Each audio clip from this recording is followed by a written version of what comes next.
Por esos mismos caminos, corazón del pueblo, pasaron y no volvieron todos aquellos que fueron rumbo a Uchurajay. Pasaron y no volvieron todos aquellos que fueron rumbo a Uchurajay. 28 de enero de 1983 era un día normal, pero tenía un pequeño matiz de preocupación hacia el mediodía, y el hecho es de que no se comunicaban los periodistas. Yo estaba en el diario Marca. Esto significaba que tenía 3 personas allá en la zona. Nosotros no sabíamos que habían viajado ni nada parecido. Alguien preguntó, ¿pero ustedes no autorizaron el viaje? No, ellos tenían autonomía. Nosotros mandábamos gente, como los demás medios, a Ayacucho permanentemente, pero si viajaban a un sitio u otro no tenían. Entonces ya había hubo una cosa ya de cierta preocupación por esta razón, pero nadie pensó jamás en lo que después fue la cosa, ¿no?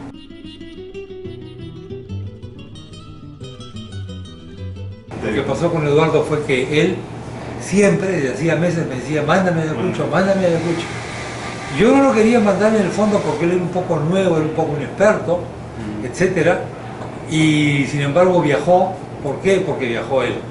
Porque en realidad la persona que tenía que viajar no era él, era otra persona, y esa persona se me acerca y me dice, mira, mi mujer y mis hijos están enfermos. No, le dije, no puede viajar. Y así viaja Eduardo de la Piñera. Porque él lo tenía... Claro, porque estaba listo para viajar en cualquier momento. Entonces yo le dije, cuidado, no te olvides de que tú eres periodista, etcétera, etcétera, etcétera. En fin, lo típico, ¿no? Caminos de Ayacucho, corazón del pueblo.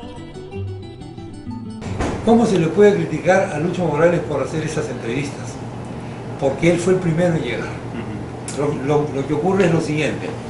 Las autoridades hasta el momento no admitían, el propio general Noel, ¿no? Con el que yo jamás me ensañé, dicho sea de paso, y jamás dije que él había matado a los periodistas, ¿no? Y jamás dije que los militares los habían matado, no. Lo que yo dije es que hubo encubrimiento de las tumbas, es otra cosa, pero en fin, pero vayamos al punto. Se va el helicóptero con el fiscal a hacer el levantamiento de cadáveres. Esto era una cosa que no se conocía. ¿Por qué? Porque las autoridades desde ese momento decían que no se podía hablar de muertes ni de asesinatos. Lo desaparecido. Sabíamos todos que los habían matado. A mí me lo había dicho el ministro de gobierno, Claudio Bertolín. Bueno, pero como fuere. Entonces Lucho Morales tiene la habilidad, se zampa en el helicóptero. Cualquier periodista no solamente hubiera hecho lo mismo, tiene la obligación de hacer lo mismo. Porque la obligación del periodista no es respetar la ley, la obligación del periodista es informar. A ver si nos entendemos de una buena vez, si no, qué fácil sería hacer periodismo.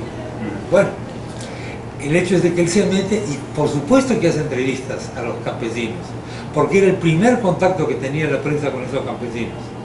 ¿Y en qué idioma tiene que hacer las entrevistas? En quechua, pues, porque los campesinos hablan quechua.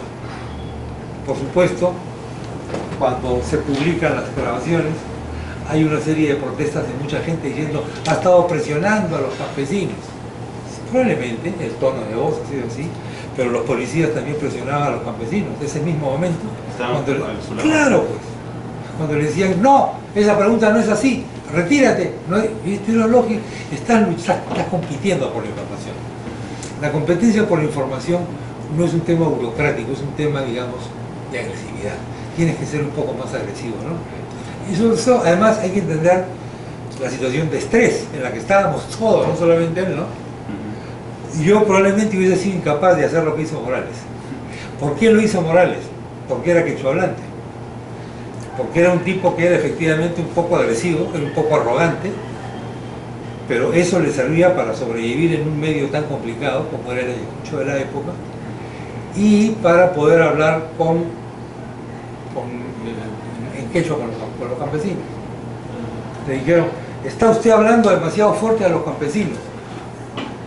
Probablemente sí, probablemente Morales pertenecía, como yo, como tú, como nosotros, a otra clase social, digamos, ¿no? y la forma que tendríamos de dirigirnos a un campesino que no hablaba tu idioma, sino que hablaba el quechua, era un poco distinto. Libertad no se mata con cuchillos y puñal, ni con balas. Lo que hace la CBR es increíble porque la mayor parte de ellos han sido personas, muchos de ellos, cuando salió el informe de Vargas Llosa lo criticaron fuertemente. Porque era gente que pertenecía a la izquierda, en general a la oposición al régimen de la ONU. La gran parte de ellos, o la gran mayoría de ellos, cuando sale ese informe, se ve como un informe fabricado para apoyar políticamente al gobierno de Belaúnde, que fue lo que efectivamente ocurrió. Porque tú imagínate un mundo en el que se da la noticia de que han matado al mayor número de periodistas que han matado juntos en toda la historia de la humanidad, hasta hoy día ha sido ese. Estás hablando de libertad de expresión. Estás hablando de un presidente de Belaúnde que tiraba al tacho de la basura el informe de Amnesty International. Entonces, ese era el gobierno que había en ese momento. Y Vargas Llosa, cuando decide tomar el encargo del gobierno, por supuesto, era muy consciente de lo que estaba haciendo. Estaba cumpliendo una finalidad política, por favor. Eso se daba cuenta todo el mundo. Y cuando sale su famoso informe, todo el mundo sabe que la misión de ese informe era político. Pero es que eso no podía tener nadie ninguna duda, y menos las personas que después fueron miembros de la Comisión de la Verdad, que en ese momento criticaron pues el informe de Vargas Llosa. Evidentemente es un tema muy polémico. ¿Cómo no va a ser polémico que maten a 8 periodistas y el informe oficial del gobierno diga que había una confusión, que los campesinos viven en otro mundo como si fuesen marcianos? Difícil de creer. Lo que pasa es que la CBR 20 años después, Dios mío, hay que estar ahí. Sí. Como que criticó también bastante al diario Marca, ¿no? Lo criticó bastante por los titulares, las seguro, fuentes. claro. Es como si yo ahora me pongo a revisar los titulares de hoy día, de diarios y digo que son sensacionalistas. Por supuesto que el diario Marca era sensacionalista. Menos que otros de ahora, que estamos en tiempos de paz.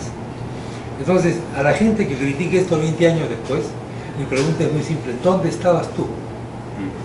Mientras estas cosas ocurrían en este país, ¿dónde estabas tú? Tú no puedes decir que tú ignorabas lo que ocurría, porque no es verdad, porque había muchas informaciones. Un día que yo fui a la comisión, me preguntaron, a la comisión Vargas Llosa, me preguntaron, pero ¿no era muy arriesgado mandar a esas personas a ese sitio? La pregunta que yo tuve que hacer mentalmente para no ser grosero es: ¿dónde diablos viven ustedes, señores? Por favor. Y en la tarde llegué con un alto de fotos y de recortes de periódicos de todas las zonas difíciles donde había estado Pedro Sánchez y otros reporteros. Entonces, ¿cómo? Pero tiene que haber riesgo, pues. ¿O creen que en Afganistán, en la guerra, no hay riesgo? El periodista es una persona arriesgada. Ahora, depende del tipo de periodista. Si tú eres un periodista que tu investigación consiste en que te mandan un sobre en la mañana y lo publicas en la tarde, y perteneces a la unidad de investigación, yo jamás en mi vida he tenido esa suerte de que me paguen por eso. Jamás he podido. Siempre ha habido este riesgo, ¿no? Entonces, el riesgo es natural, el sensacionalismo es natural. ¿Y cómo fue lo que pasó? ¿Y cómo fue? ¿Qué fue lo que ocurrió? Bueno, hubo un proceso judicial, ¿no? Claro, como tú sabes, que terminó con una sentencia del año 87 condenando a 3 comuneros, en fin. Claro, me llamaron a mí como testigo, fui y declaré, pero yo no era testigo presencial ni nada, solamente traté de explicar. Lo que me preguntaban los jueces era por qué habían ido al lugar, un poco poner el contexto, por qué los periodistas iban a ciertos sitios, y después ahí me quedé. Yo pienso más o menos lo mismo. Lo que yo pienso es que lo más probable es que, pienso que las fotos de Willy Reto descartan la teoría de una multitud que se acerca de lejos y te agarra pedradas. Eso para mí es muy claro, porque las fotos son muy cercanas. Entonces, ¿qué ha pasado ahí? Ahí me parecería que lo más probable es que los hayan agarrado y los han metido a la casa comunal. En la casa comunal algo ha ocurrido, han matado a uno y han tenido que matar a todos. Es más o menos lo que ha ocurrido. Mientras esto ocurre en la casa comunal, una vez que están muertos los periodistas, alguien va a Tambo. Y en Tambo avisan a las autoridades. Las autoridades de la autoridad militar, de la zona de emergencia de Infantería Marina, envía una patrulla a Uchurajay y encuentra los cadáveres. Eso es lo más probable. De la patrulla se llegó a conocer los nombres de los integrantes de la patrulla, pero nunca comparecieron ante el Poder Judicial. ¿Por qué? Por razones de seguridad nacional, pues. Porque su arma no los entregó, porque el ejército jamás los puso a derecho, ni mucho menos.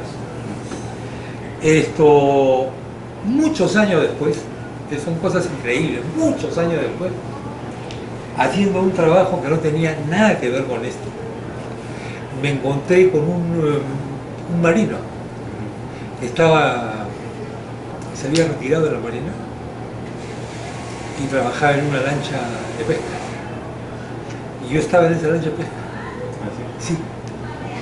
Y es la primera vez que cuento esto en realidad en público. Y él me dijo que una de las razones por las que se había retirado de la marina era por este caso, porque él había conversado con los miembros de la patrulla. ¿Ya? Y todos los miembros de la patrulla le habían dicho que los mandaban a Australia y Estados Unidos a otras partes. ¿Correcto? Y eso fue lo que ocurrió. Entonces la patrulla jamás llegó para decir cómo llegaron, cómo encontraron a los cadáveres. Y me imagino que lo más probable es que de alguna manera la patrulla encubrió la muerte de los periodistas. ¿Por qué digo que encubrió la muerte de los periodistas? Porque cuando nosotros hemos llegado al cuartel Los Cabitos, donde estaba el general Noel Moral, ya en ese momento había viajado el helicóptero con el fiscal al levantamiento de cadáveres, y el general en el cuartel nos seguía diciendo que no se podía hablar de muertos.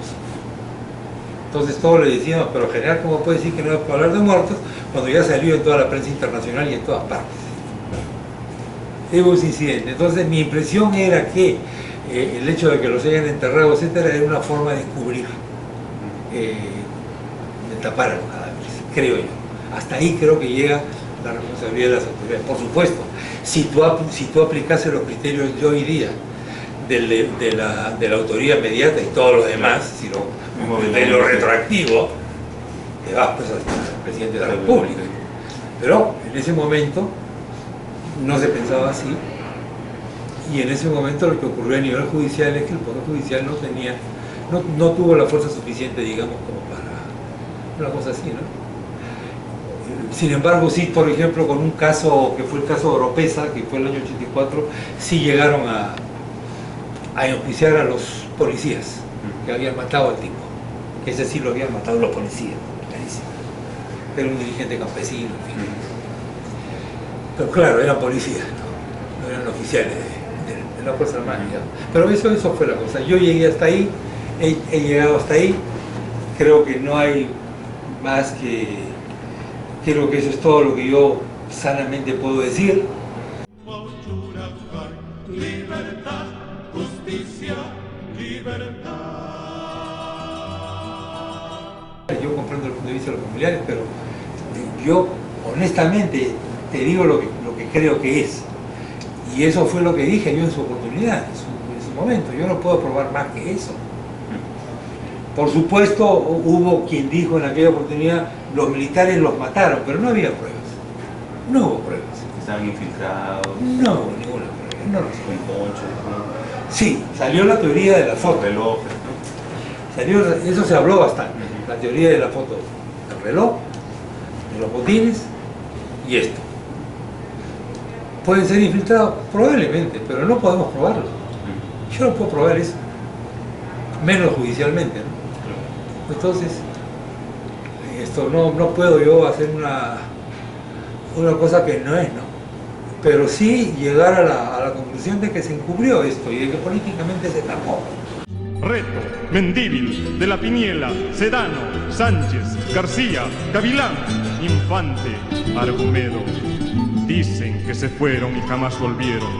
Para nosotros, ni silencio ni olvido cómplice, pues ellos están siempre presentes.